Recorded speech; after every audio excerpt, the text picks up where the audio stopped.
What is up, YouTube? It is Joker777, and as you can see over there, here's my partner again right here, and we are back with another review for you guys. And this review is this week's episode of Sleepy Hollow, which was entitled The Midnight Ride. Now, this episode basically was about, and well, there he goes, he's out, he's not going to come back anymore, but anyway, this episode was basically, this is after the events of the last episode where Ichabod and the Horsemen have been separated from their blood tie, and now it's all about stopping the Horsemen. And so what they do is, they come to find out from this episode, is the Horseman is looking for his head. And we find out that if he basically gets his head back, he gets his, his power back, and the other three Horsemen will finally be able to be summoned. And so now it's up to Ichabod and Abby to figure out, how to stop them, can they get the skull, and can they destroy it. They do end up getting the skull, and they find out that it's not so easy to destroy the skull. As a matter of fact, we find out that the Horseman of Death can't actually be killed, he can only be trapped. And we'll get into that. I'm going to break down everything. First I'm going to give my overall view of the thing, and then I'll break it down. So, my overall view of this episode. It was a good episode, it was kind of a slower episode, and it was a tiny bit confusing. I know that seems like a bunch to swallow, so we'll break it down. Oh, and this episode was hilarious. This was probably one of the more funnier episodes in the entire season. So, let's go ahead, let's break some things down. The first thing we see is that the character Brooks is back. Now, if you don't remember who Brooks is the guy who's played by John Cho.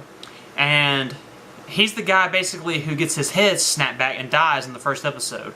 Now, we learned that he's basically working with Moloch, who is the demon that Abby and her sister Jenny saw in the woods. And he's basically the guy that can summon the four horsemen of the apocalypse. The thing that's confusing about Brooks is, where did he go? We haven't seen him for 4 episodes. We haven't really seen Moloch for 4 episodes either. We haven't seen these two characters.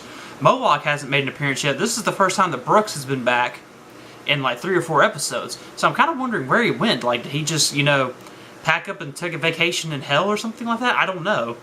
But they don't explain where he's come from. We do find out that, and this is another thing that's confusing, he tells Luke, Abby's ex, because Luke and Abby, he asked her out to coffee to see if they can mend the relationship. Brooks then comes to him and he says, stay away from her because I'm trying to protect her. Now, Abby's working for the side of good, so he wants to protect her, so that's a good thing, but he sold his soul to Moloch to fight on the side of bad, so I don't really get what they're doing with the character. I could tell maybe the whole fact he's trying to protect her is not true, maybe he's lying about that, I don't know, it's just confusing, so I don't know where they're going to go with it. It's, like I said, I don't know if he's really, out for the better good of Abby. I don't know about that. Let's see. Another thing is Frank Irving, which is played by Orlando Jones, he finally ends up seeing the Horsemen, so now he's a believer. So that's all good. Now we've got pretty much the whole, police division basically saying, okay, this is real, let's take care of it. Here's another thing that was confusing, and this one kind of bugged me a little bit. They said in the episode that the Horseman needs his head back. For obvious reasons, the Horseman obviously needs his head, but what they said that when the Horseman finds his head, the other 3 Horsemen of the Apocalypse will rise. Now, correct me if I'm wrong, but isn't that Moloch's job, is to summon the 4 Horsemen? Because I could have explicitly heard in one of the episodes, I think, if I remember correctly, it was the one about the Sandman. And he said something along the lines of Moloch is the one who summons the 4 horsemen, but yet apparently it's the Horseman of Death who summons the other 3 horsemen by getting his head back. So, how did the 4 horsemen exactly come about? Does Moloch summon them? Does the Horseman of Death summon the other 3? And here's the other thing. If the other horsemen haven't even been summoned yet, then why have we already met the Horseman of Pestilence or Conquest? Why have we already met that Horseman? Because, he's been seen in an episode. We know he's out there. So, I don't know. It's kind of confusing where they're going with it. I don't know if they wrote that thinking that people would buy that. It's just something I kind of caught because I could have sworn they said that Moloch summons them, and the fact that we've already seen the other Horseman Conquest. I'm kind of curious to see where they're going to go with this, to see, maybe if he gets his head back, maybe he gets, some kind of power back. I'm not too sure. So, that's pretty much, all the confusing things I think that was going on. And I don't know what they're gonna do, because like I said, the whole horseman summoning thing was kind of weird. I really want to know where Moloch is, and where Brooks has been, and how Brooks is really going to play a part in this. Because from the preview that I saw, it doesn't look like he's in next week's next week's episode either. So we'll see where that goes. The things that I did like about it, well, number one was the comedy. This was by far one of the most funniest episodes I've seen. But we basically find out that every episode is based on a historic event, whether it was the Boston Tea Party, or you had one of the pamphlets that was being published during the time of the Revolution. This one was all about Paul Revere's Midnight Ride. It's the famous Midnight Ride, the one that basically where he alerted the people of the colonies that the British were coming for war, one if by land, two if by sea. We all know the story. So they're in this museum, and there's this tour guide giving these children basically the story of Paul Revere. Now, because Ichabod Crane knew Paul Revere, he knew the whole story, and he just basically spends his whole time, he basically spends some time, correcting the tour guide on some of his stuff. He tells the people, the kids, that Paul Revere did not, in fact, say the British are coming. He said the regulars are coming, which is indeed true. Paul Revere never said the British are coming. Another thing that he told the kids, and this was kind of funny, he said that Paul Revere was not a dentist, and matter of fact, he made a comment to Abby saying that Paul Revere was actually a silversmith, and that's probably the last guy you want near your mouth. And there was something about this water. Okay, Ichabod is very ticked off about the fact that water costs money. He basically said that it is a travesty